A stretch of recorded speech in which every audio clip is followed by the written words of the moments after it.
We have with us Mr. Ajit Dayal, Chairman of Quantum Asset Management Company.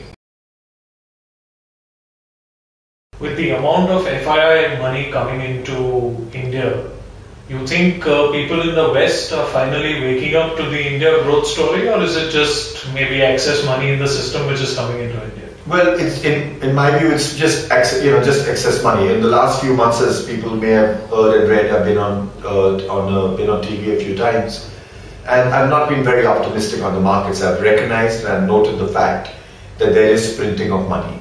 So if you print another extra $100 billion in America, some of it will find its way to stock markets. Some of it will find its way to stock markets all around the emerging markets and including India. And that's what's been happening. We've had some phenomenal flows in the calendar year 2012, about $28 billion of foreign money. We've had the first 2 months, Jan and February, about 8 billion plus. This month, maybe another billion, maybe another 2 billion or so will be coming in net, most likely. So you've had about 10, 11 billion dollars of money coming in already, pretty much the first 3 months of March. Multiply that by 4, that'll be a record number, an absolute record number. So there are money flows, there's no doubt about it. That is a function, as you correctly indicated, of the excessive printing. But that doesn't make us comfortable, because in our view, what should really make us ecstatic is not that someone is buying, but that there is something happening in the Indian economy, that there are earnings in Indian companies, and those earnings are growing very well and rock solid, and it's earnings that we buy. Please recognize, when you buy a stock, you're not buying a guaranteed rate of return per se, but you're buying an expectation of earnings and growth in earnings. That's what you're paying for. That's what you call the PE ratio. The price that I'm willing to pay for 1 rupee of earnings, on the assumption that the earnings are going to be growing at a certain clip, at a certain rate each year.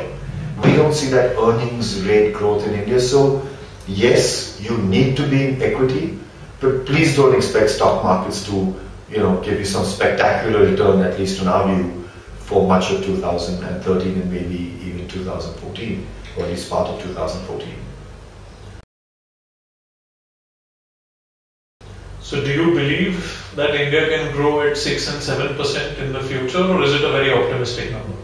I think in the way we look at India's economy on the long haul, and I don't mean about very, very long haul of 10 and 20 years, but literally in the next 2-3 years, I think India can easily grow at 6 to 7%. We have no doubt about that.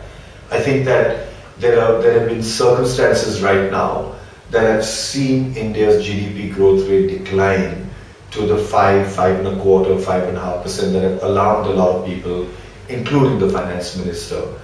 But the solution for that is not reducing interest rates, in our opinion.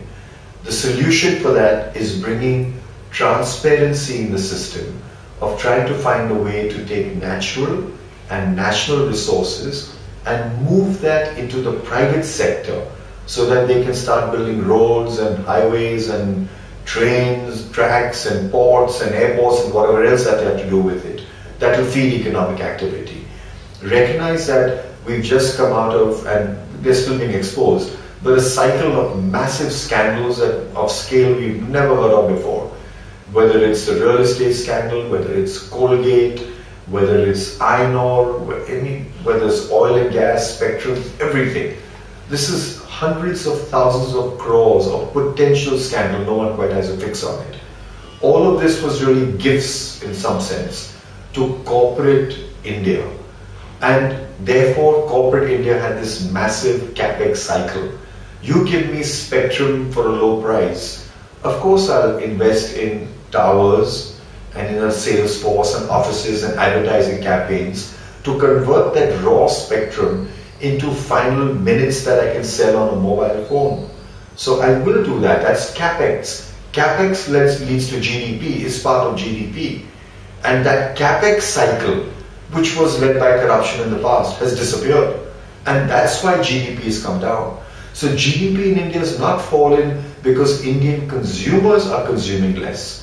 GDP in India has declined dramatically, unfortunately, because Indian businessmen don't quite know who to bribe, to get their work done. And they knew all that in 2002, 3, 4, 5, 6, 7, 8. They knew what to be done, what had to be done there. That is a sad state, and it's a very sad statement on much of corporate India. We always say this, that every year there are fewer and fewer managements that you can actually trust, because their desire to grow and the greed to grow, even by doing wrong things, is so strong. The focus on market cap, the focus on high salaries, the focus on high bonuses, means don't matter. The end, unfortunately, has become very important. But I've gone around a bit, but yes, I'll come back to your basic question. India will grow 6 to 7%, largely because the government will spend and because there is consumption.